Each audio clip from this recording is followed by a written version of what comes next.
Thank you. Thank you. Thank you. To His Excellency, the President of the Republic of Kenya, His Excellency William Samoei Ruto, and Her Excellency Lady Rachel Ruto, the former President Uhuru Kenyatta,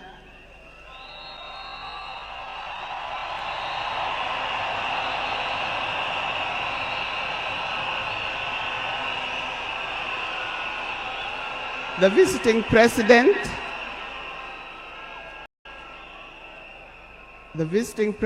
past and present, the deputy presidents, all distinguished guests, ladies and gentlemen, and watu wetu wa Kenya kwa jumla, hamjambo.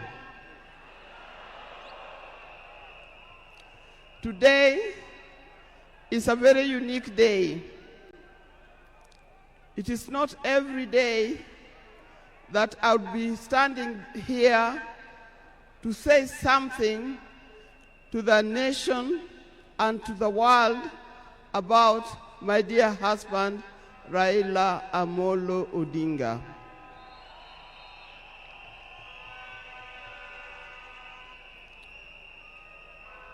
For those who don't know me, I've got a very long name.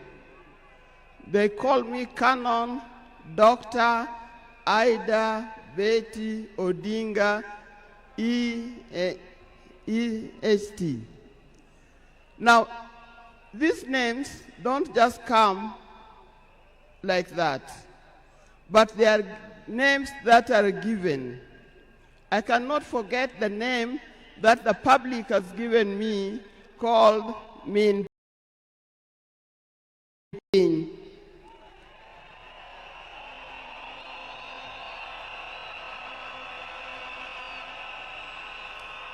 That name is a very heavy name because it is a name that puts a lot of responsibility to the owner of that name. I'm also gotten the name of Peace Ambassador. And for that reason, even before I say something else, I'd like to say something about peace.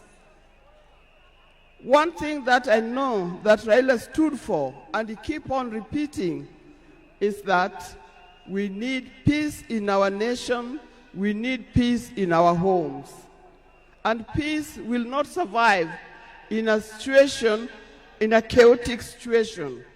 For that reason, I appeal, today I appeal, let us mourn Raila in peace. I know you are all concerned, I know you are all mourning, you are sad about this, but let's keep peace so that the peace can prevail, not only here in the stadium, but also in the rest of the country. Coming to talk about my dear husband, Raila Amolo Odinga. I first met Raila way back in the early 70s, and we got married in 1973. For that reason, I've lived with this man for 52 years. Many of the people that I see or who are in this stadium could have easily be our children. No wonder you call him Baba. That name did not come from nowhere, but came from the experience and the life that he has lived with and relationship that he has had with some of these people. During our union, we were blessed by 4 children. First we had, the first child was called Fidel Castro Odhiambo Odinga. When Fidel was born, I was a bit hesitant the way he gives the name. I said, why do you call him Fidel? Then he said he was a great admirer of Fidel Castro, and therefore he named his first child Fidel Castro Odinga. Later, we had the second child, Rosemary, and here again, Rose is the name of my mother, and Mary is the name of his mother. We combined the two names together, and we called the child Rosemary. It also has a meaning to us.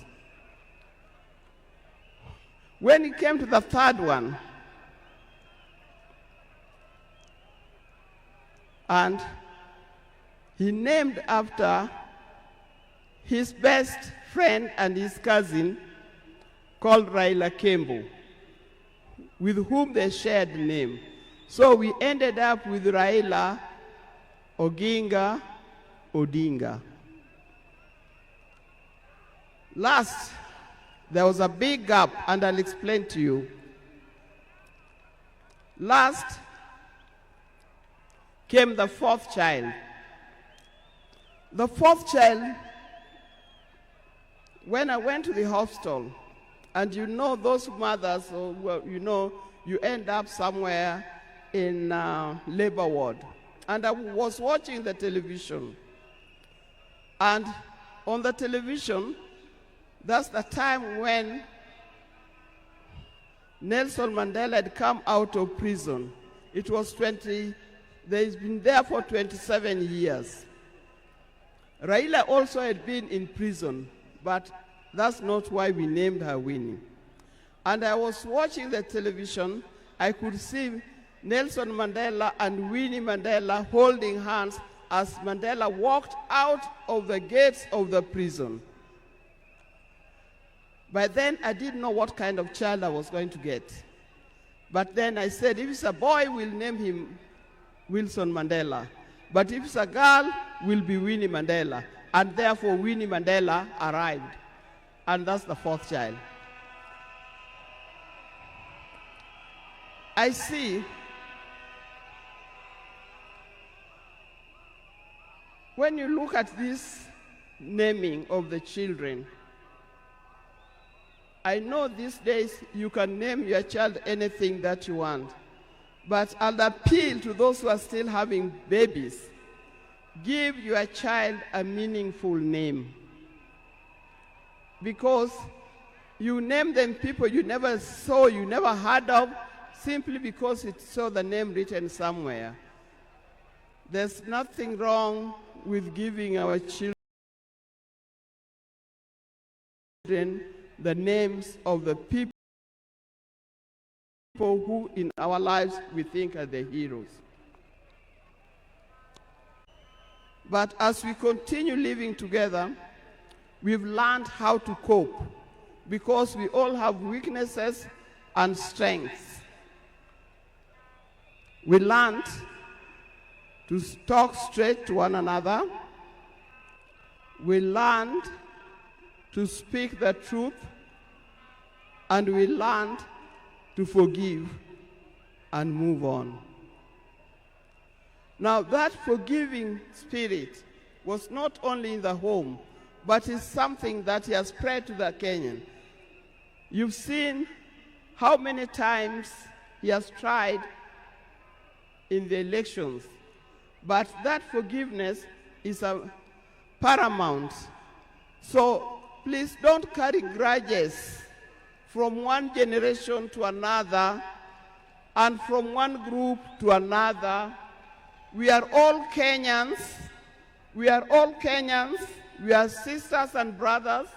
We must learn to forgive easily and build together Kenya.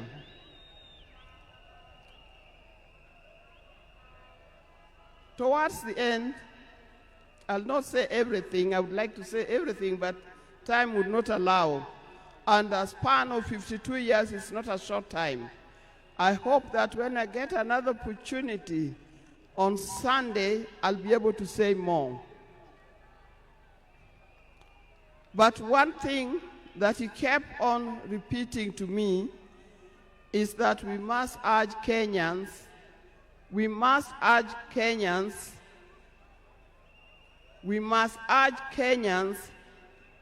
to live in peace.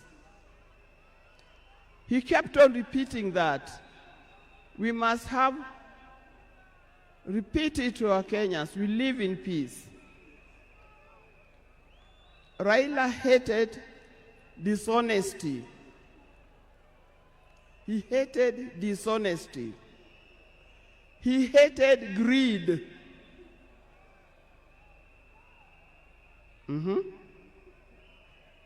The greed that have affected the main fabric of our society. The greed that leads to stealing from the public coffers.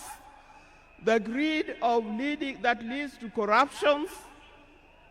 That's the kind of thing that Raila would not have liked to see. So, you people, you Kenyans, I'll tell you more. But I thank you. I thank you, those who have come and those who are watching us from other places. I thank you for standing with this family. I thank you for being here for us. And I thank you for helping us to mourn Raila. May his soul lie in eternal peace.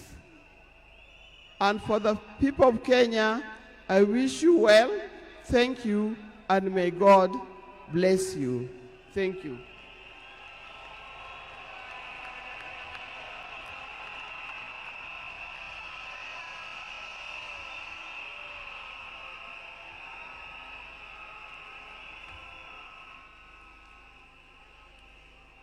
Fellow monarchs, we are moving towards